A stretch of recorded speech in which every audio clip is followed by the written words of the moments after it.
Hello everyone. आज के इस वीडियो में इस सेशन में मैं आप लोगों को इकोनॉमिक सर्वे 2022 के एग्रीकल्चर के जो मेन पॉइंट्स हैं वो बताऊंगी। और बहुत सारे पॉइंट्स हैं, लेकिन जो आप लोगों के एग्जाम के लिए इम्पोर्टेंट होते हैं उस पॉइंट पर हम डिस्कशन करेंगे।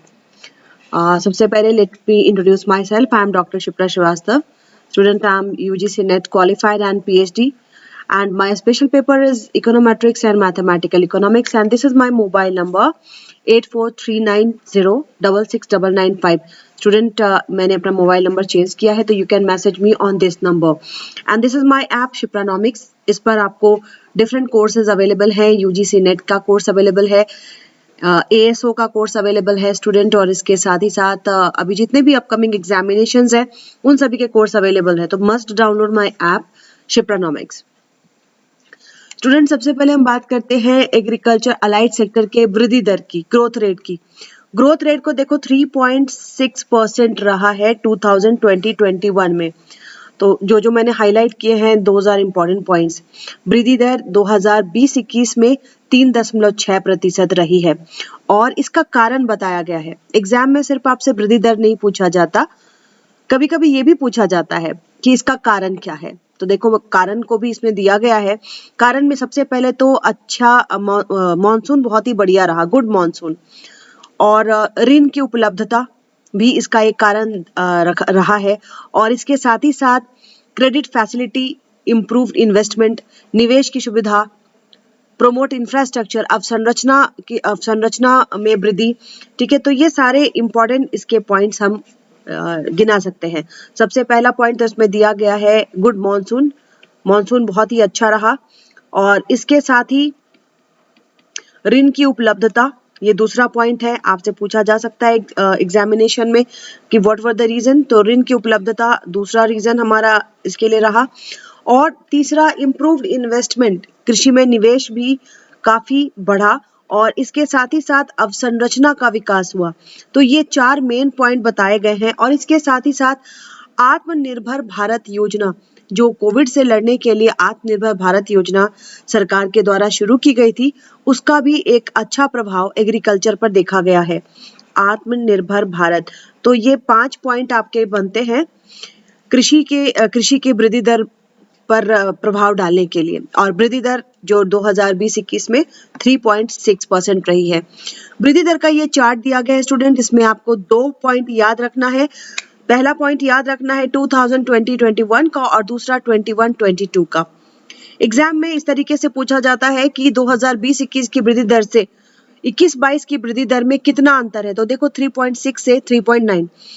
सवाल इस तरीके से भी आता है कि वृद्धि दर एग्रीकल्चर ग्रोथ बढ़ा है या घटा है या स्थिर रहा है। तो एग्रीकल्चर ग्रोथ बढ़ा है, ठीक है। और ये वाला आंकड़ा जो है 2021-22 का जो डाटा है वो आपके लिए इंपॉर्टेंट है, 3.9। Growth of gross value added of agriculture. Gross value added क्या होता है स्टूडेंट, आप सभी को मैं बहुत बार बता चुकी हूँ। सकल मूल्य वर्धन, GDP में एग्रीकल्चर का क्या कंट्रीब्यूशन है, ठीक है। तो इसमें आपको फसलों का योगदान अलग से दिखाया गया है, और पशुधन का योगदान अलग से दिखाया गया है, फॉरेस्ट्री और फिशिंग का अलग से दिखाया गया है। तो फसलों का योगदान बढ़ा है, पशुधन का भी बढ़ा है, और सबसे ज्यादा तो फसलों का ही योगदान होता है स्टूडेंट। ये अलग अलग क्रॉप वाइज दिया गया है। इस बार का जो आर्थिक सर्वेक्षण है उसमें थोड़ा सा राइटिंग पैटर्न अलग है, और जो डायग्राम्स, जो भी आपके फ्लो चार्ट्स वगैरह होते थे वो सारे चेंज किए गए। तो इस बार growth of gross value added of agriculture में देखो, फसल का योगदान जो है 4, पशुधन का 7, फॉरेस्ट्री का 0.3 एंड फिशिंग का 1।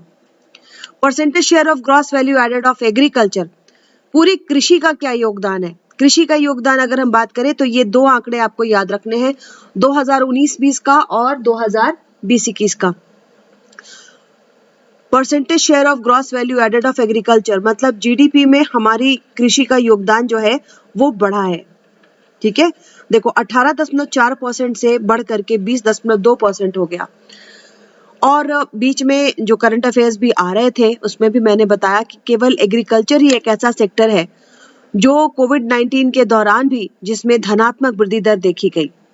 ठीक है, तो ये 18.4% से 20.2% हो गया। तो ये दोनों आंकड़े आपको याद रखने हैं। एग्जाम में कभी कभी डिफरेंस पूछा जाता है कि ग्रॉस वैल्यू एडेड या सकल मूल्य वर्धन में कितनी वृद्धि हुई है, तो 18 से 20 याद रखिएगा। एग्रीकल्चर प्रोडक्शन में एक आंकड़ा आपको याद रखना है, ज्यादा आंकड़ों पर नहीं जाना है, ये इन डायग्राम्स पर भी इतना ज्यादा ध्यान नहीं देना है। आपको सिर्फ ये याद रखना है स्टूडेंट की हमारे यहाँ record 308.65 million ton agriculture production या कृषि उत्पादन रहा है। ठीक है, और ये पिछले साल की तुलना में 2019-20 से 11.5 मिलियन टन ज्यादा रहा है। तो ये दोनों आंकड़े आपके लिए इंपॉर्टेंट हो जाते हैं। ठीक है, पहला आंकड़ा कि अभी कृषि उत्पादन कितना है 308.65 मिलियन टन, और पिछले साल से ये कितना ज्यादा है तो 11.15 मिलियन टन। ये दोनों आंकड़े आपके लिए इंपॉर्टेंट है, एग्जाम के पॉइंट ऑफ व्यू से बहुत इंपॉर्टेंट है।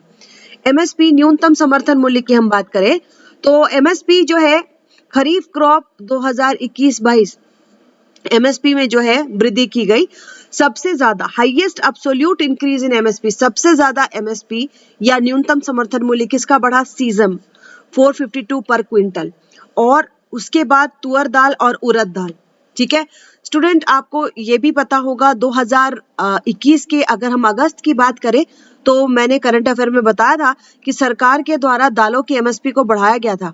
और क्यों बढ़ाया गया था, ताकि फसलों का विविधीकरण हो सके, डाइवर्सिफिकेशन ऑफ क्रॉप के लिए, क्योंकि यहाँ पर ज्यादातर सरकार ने ये देखा है कि जिस पर एमएसपी ज्यादा रहती किसान वही फसल उपजाना चाहते हैं, तो दालों पर एमएसपी बढ़ाया था। तो सबसे ज्यादा देखो, सबसे ज्यादा सीजम का रहा, उसके बाद तुअर दाल और उड़द दाल का। एग्रीकल्चर क्रेडिट, एग्रीकल्चर क्रेडिट पे भी 3 आंकड़े आपको याद रखने हैं।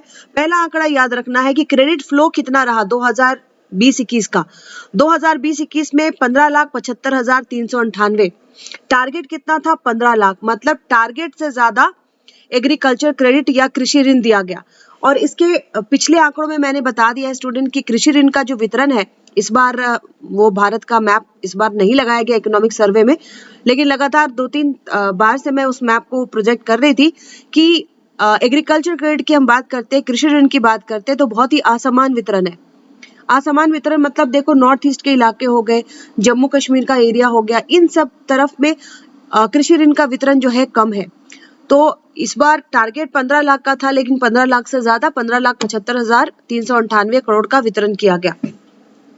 और आत्मनिर्भर भारत अनाउंसमेंट के तहत आत्मनिर्भर भारत में भी सरकार ने जो किसान क्रेडिट कार्ड, अतिरिक्त किसान क्रेडिट कार्ड का वितरण किया था, तो 2 लाख करोड़ के कॉन्सेशनल क्रेडिट बूस्ट मिला 2.5 करोड़ फार्मर्स को। ठीक है, ये तो हमने आत्मनिर्भर भारत योजना में देखा ही था। और स्टूडेंट इसमें 17 जनवरी 2022 तक का एक आंकड़ा दिया गया है, इस आंकड़े को भी मैंने इम्पोर्टेंट बताया है क्योंकि 2022 के जनवरी तक के आंकड़े दिए गए हैं कि बैंक ने केसीसी 2.7 करोड़ फार्मर्स को प्रोवाइड किया है। तो ये 3 आंकड़े एग्रीकल्चर क्रेडिट में आपके लिए इंपॉर्टेंट है। Composition of average monthly income, अब देखो एक नया चार्ट जोड़ा गया है। ये वाला जो पाई चार्ट था ये पिछले आर्थिक सर्वेक्षण में नहीं आ रहा था, ये एक नया जोड़ा गया है कि किसानों को किससे ज्यादा इनकम होती है, उनका सोशल इकोनॉमिक स्टेटस देने की कोशिश की गई है कि किसानों की आय कहाँ से होती है, सबसे ज्यादा कहाँ से होती है और कम कहाँ से होती है। तो इसमें तुलना किया गया है स्टूडेंट, तुलना किया गया है।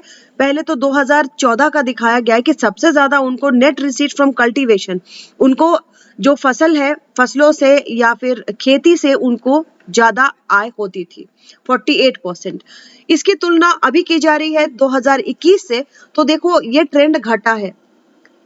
ये ट्रेंड अभी जो है इससे फसलों से या फिर खेती से इनको 48% इनकम होता था, ये ट्रेंड घट करके 37% पर आ गया, मतलब खेती से इनकी इनकम जो है वो घट गई है। तो अब आप इस पर ध्यान दो कि इनकी इनकम किससे अब ज्यादा हो रही है, तो ये ट्रेंड बढ़ा है। यहाँ पर 32% होती थी income from wage and salary, इनका जो किसान है उनको जो भी मजदूरी मिलती थी या जो भी उनको सैलरी मिलती है उससे उनको 32% आय होती थी, लेकिन अभी ये ट्रेंड बढ़ गया है। ठीक है, और ये बढ़ करके हो गया 40%। तो एक तरफ कमी हुई है और दूसरी तरफ वृद्धि हुई है। तो एक सोशल एस्पेक्ट को हम देखें तो एक बढ़िया ट्रेंड दिखाया गया है कि अब केवल खेती से ही नहीं, उनकी जो आय है वेज और सैलरी से भी बढ़ी है। ठीक है स्टूडेंट, तो ये इंपॉर्टेंट पॉइंट्स थे आप लोगों के लिए। बहुत सारा आर्थिक सर्वेक्षण में बहुत सारे आंकड़े रहते हैं, लेकिन कुछ आंकड़े जो होते हैं आपके लिए ज्यादा इंपॉर्टेंट होते हैं, जिनको आपको एग्जाम के पॉइंट ऑफ व्यू से ध्यान रखना है। तो ये पीडीएफ मैं आप लोगों को प्रोवाइड कर दूंगी। जो भी बच्चे आप लोग व्हाट्सएप पर जुड़े हुए हो, तो this is my mobile number student, आप इस मोबाइल नंबर पर मैसेज कर दीजिए। मैं व्हाट्सएप वाले ग्रुप में ये पीडीएफ भी दे दूंगी। तो ये इंपॉर्टेंट आंकड़े आपके पास रहेंगे और इसको एग्जाम के टाइम में पक्का याद करना। याद तो आप लोग सब कुछ करते हो, लेकिन ये आंकड़े जरूर से याद करना। ठीक है, thank you so much, bye bye.